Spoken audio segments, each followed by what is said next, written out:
ছোট মামার সঙ্গে রাত বিরেতে বাইরে কোথাও গেলেই কী সব বিদঘুটে কাণ্ড বেঁধে যায়। তাই ছোট মামা সাদাসাদি করলেও সন্ধ্যার পর তাঁর সঙ্গে কোথাও যেতুম না।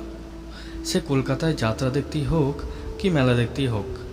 অবশ্য সবসময় দোষটা যে ছোট মামারই এমন কিন্তু নয়। কোথাও দিন দুপুরে গিয়ে কোনো কারণে ফিরতে সন্ধ্যা বা রাত্রিতে হতেই পারে, তখন কি আর করা যাবে। তেমনই একটা রাতের বিদঘুটে কাণ্ডের কথা মনে পড়ে গেল। সেটা গোড়া থেকেই বলা যাক। ঠাকুরদা সপ্তাহে 3 দিন দাড়ি কামাতেন, আর তাঁর দাড়ি কামাতে আসতো ভোলারাম নরসুন্দর। ভোলারামকে নাপিত বললেই জিভ কেটে সে বলতো, ছি ছি, নাপিত বলতে নেই। নাপিত বললে কি হবে জানো খোকাবাবু, এই বয়সে এই বড়োবাবুর মতো তোমার গোঁফ দাড়ি গজিয়ে যাবে। আমাকে বলবে নরসুন্দর, কেমন? এই ভোলারামের অভ্যাস ছিল দাড়ি কামাতে কামাতে গায়ের সব রকম খবর বলা। গায়ের খবর ফুরিয়ে গেলে তখন সে অন্য গায়ের নানা রকম খবর বলা শুরু করত। ঠাকুরদা আরামে চোখ বুজে থাকতেন আর হুঁ দিয়ে যেতেন। সেবার শরৎকালে এক রোববারের সকালে ভোলারাম ঠাকুরদার দাড়ি কামাতে এসেছে। উঠোনে পেয়ারাতলায় চেয়ারে বসে ঠাকুরদা পা ছড়িয়ে চোখ বুজে আছেন।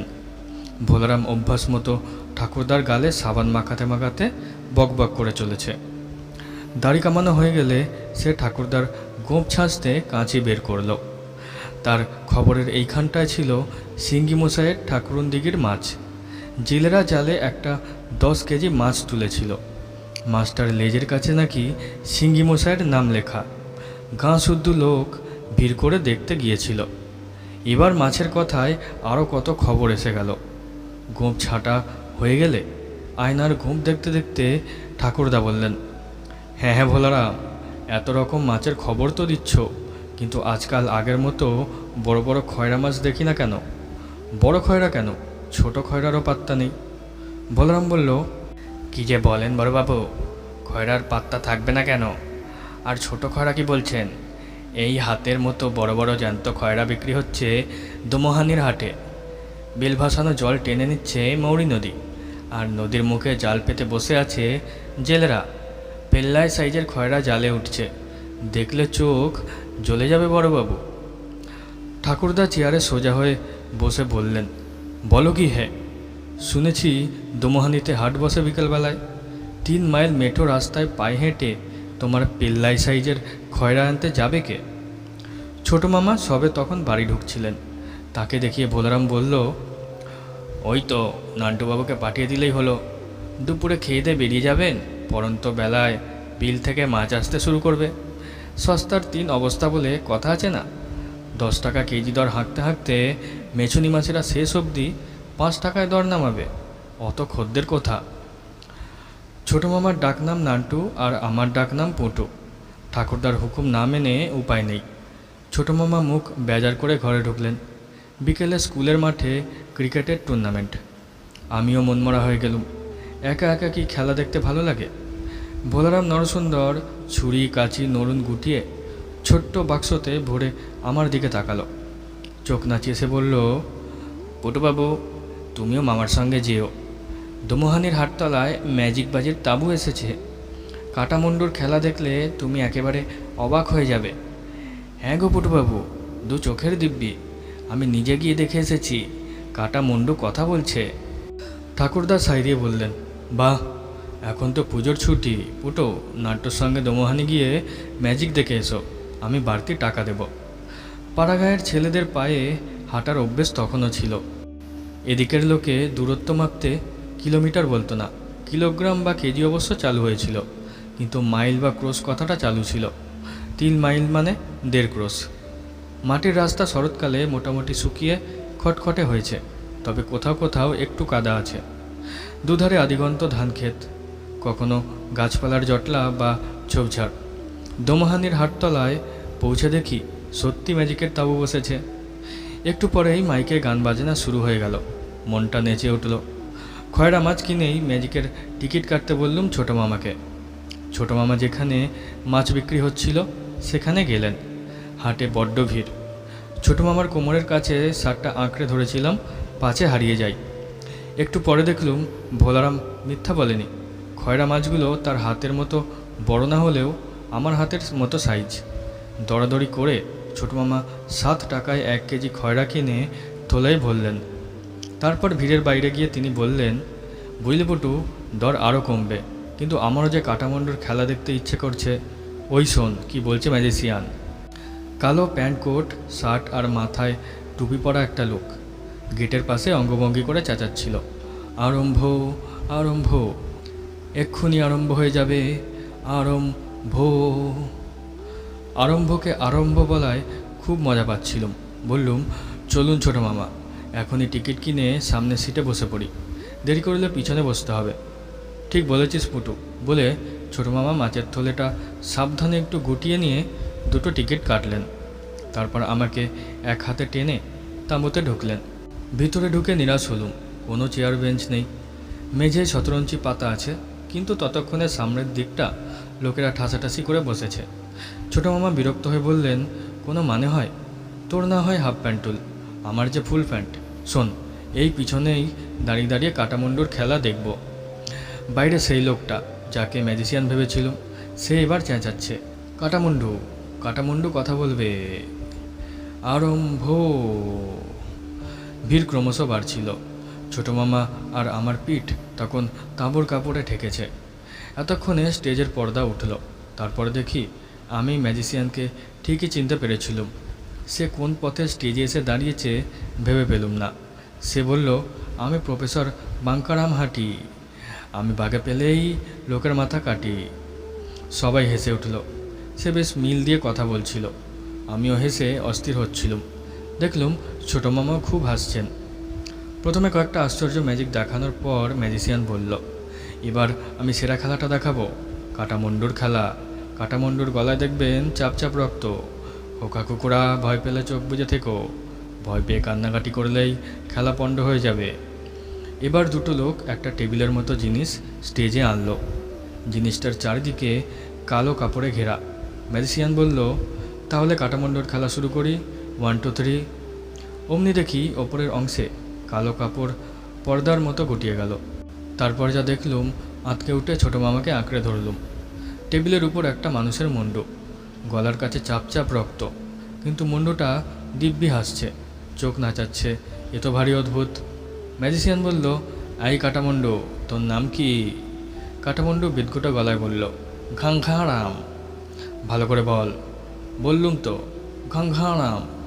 ম্যাজিশিয়ান হাসতে হাসতে বলল, হা, গলা কাটা তো, তাই বোঝা যাচ্ছে না, ওর নাম গঙ্গারাম।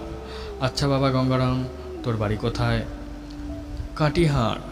ম্যাজিশিয়ান লাফ দিয়ে সরে বলল, ওরে বাবা, এই যে বলছে কাটিহার, মানে হাড় কাটবে। এই গঙ্গারাম, ঠিক করে বল। কাটিহার কাটিহার।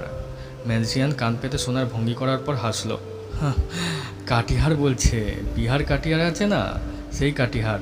তা বাবা কাটিহারের গঙ্গারাম, তোর মুন্ডু কাটলো কে? কাটামুন্ডু ঘর ঘরে গলায় বলল, বঙ্কারাম। ম্যাজিশিয়ান লাফিয়ে উঠল, ওরে বাবা, বঙ্কারাম বলছে যে, আমি তো বঙ্কারাম, এক্ষুনি আমাকে পুলিশে ধরবে। ওরে, তোরা কাটামুন্ডুকে নিয়ে গিয়ে লুকিয়ে রাখ। আবার কালো পর্দাটা টেবিলের উপর ঘিরে ফেলল। সেই লোক 2টো পর্দা ঘেরা টেবিলটা স্টেজের পিছনে নিয়ে গেল। দর্শকরা হাততালি দিল। ম্যাজিশিয়ান হাতে জাদুদণ্ড নিয়ে একটু ঝুঁকে দর্শকদের অভিবাদন গ্রহণ করল। ম্যাজিক শেষ হওয়ার পর বেরিয়ে দেখি হাট প্রায় শেষ হয়ে গেছে।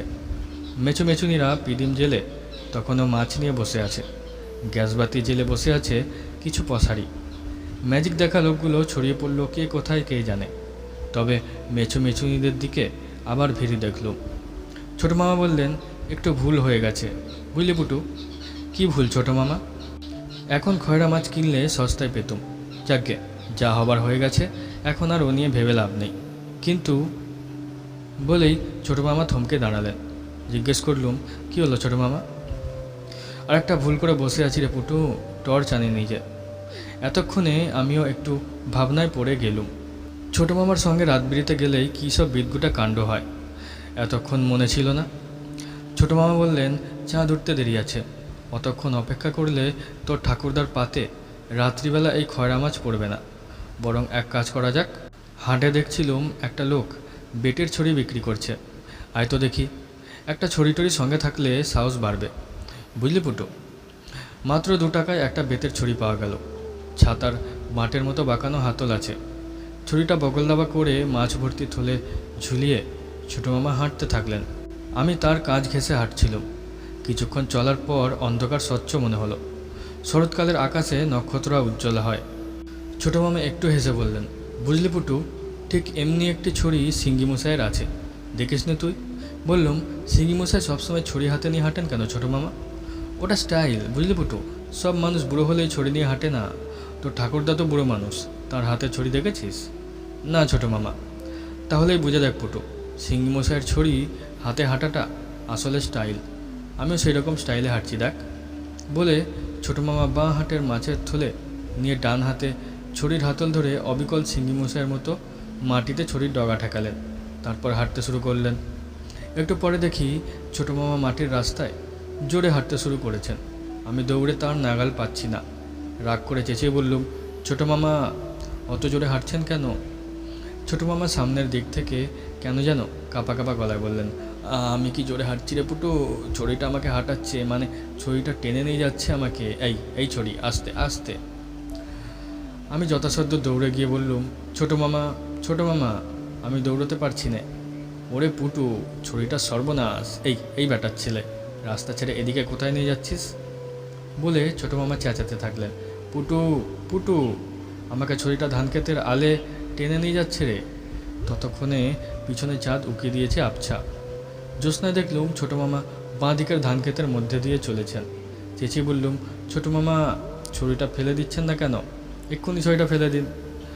ছোটো মামার করুণ চিৎকার শোনা গেল, ওরে পুটু, ছড়ির হাতল থেকে হাত ছাড়াতে পারছি না যে। আতঙ্কে দুর্ভাবনায় আমি এবার চেঁচিয়ে বললাম, ছোটো মামা গঙ্গারামের কাটামান্ডুকে ডাকুন। কথাটা আমার মাথায় কেমন করে এসেছিল কেই জানে। আমার কথাটা শুনেই বাঁ দিকের খানিকটা দূরে ধান ক্ষেতের মধ্যে ছোটো মামা এবার হুঙ্কার ছেড়ে বললেন, ওরে গঙ্গারাম, তোর কাটামান্ডুটা নিয়ে আয় তো। ছড়ি বাটার ছেলের মুন্ডু কেটে তোর মতো করে ফেলবি গঙ্গারাম। ওরে কাটিহারের গঙ্গারাম, শিগগির আয় রে। তারপরই ছোটো মামার হাসি শুনতে পেলাম। আবছা জ্যোৎস্নায় ছোটো মামাকে হাসতে হাসতে ফিরে আসতে দেখল। তিনি বলছিলেন, কেমন জব্দ, গঙ্গারামের কাটামুন্ডুকে ডাকতে ছড়িটা আমার হাত থেকে খসে ডিগবাজি খেতে খেতে পালিয়ে গেল। ছোটো মামার প্যান্টের নিচের দিকটা শিশিরে আর ঘাসের কুটোয় নোংরা হয়ে গেছে, ভিজে জবজব করছে। তিনি আমার কাছে এসে হাঁপাতে হাঁপাতে বললেন, ওহ, কী সর্বনেশে ছড়ির পাল্লায় পড়েছিল রে পুটু। ভাগ্যিস তুই বুদ্ধি করে গঙ্গারামের কাটামুন্ডুর কথা মনে করিয়ে দিয়েছিলি। বললুম, ছোটো মামা, কিন্তু গঙ্গারামের কাটামুন্ডুকে ছড়ির ভূত অত ভয় পেল কেন? ছোটো মামা বললেন, বুঝতে পারিস নি পুটু, ছড়ির ভূত নিশ্চয় ম্যাজিকের তাঁবুতে গঙ্গারামের কাটামুন্ডু দেখেছিল। এরপর ছোটো মামা আমাকে মাছের থলে দিয়ে জুতো টুতো খুললেন। তারপর প্যান্ট গুটিয়ে জুতো বাঁ হাতে নিয়ে হাঁটতে থাকলেন। ততক্ষণে জ্যোৎস্না উজ্জ্বল হয়েছে। জিজ্ঞেস করলুম, ছড়িটা অমন করে আপনাকে টেনে নিয়ে যাচ্ছিল কেন? ছোটো মামা বললেন, সেটাই তো বুঝতে পারছি না রে পুটু, ভূত কি ছড়ি হতে পারে? আমার মনে হচ্ছে ওটা কোনো ভূতের ছড়ি, বুঝলি। ছড়িওয়ালা কোনো মরা মানুষের ছড়ি সস্তায় কিনে আমাকে বেচেছিল। কথাটা বলেই ছোটো মামা থমকে দাঁড়ালেন। জিজ্ঞেস করলুম, কি হলো ছোটো মামা? ওই দেখতে পাচ্ছিস, ছড়ি ব্যাটার ছেলে আমাদের আগে আগে খুটখুট শব্দ করে হেঁটে চলেছে। ভয় পেয়ে বললুম, ছোটো মামা ছড়ি হাঁটছে না, ভূত ছড়ি হাঁটে নিয়ে হাঁটছে। এবার ছোটো মামা হুঙ্কার দিয়ে বললেন, আয় তো পুটু, দেখি ব্যাটার ছেলেকে, এখনও এত সাহস। ছড়িটা ডিগবাজি খেতে খেতে তার দিকেই আসছিল। আমি চেঁচিয়ে উঠলুম, গঙ্গারাম, তোমার কাটামুন্ডু নিয়ে এসো শিগগির। অমনি দেখলুম ছড়িটা পাশের ধান ক্ষেতের উপর দিয়ে উধাও হয়ে গেল। ছোটো মামা বললেন, ধ্যাৎ তেরি, কথাটা আমার কিছুতেই মনে থাকছে না। পুটু, আমরা দুজন এবার গঙ্গারামের কাটামুন্ডুর জয় দিতে দিতে হাঁটি।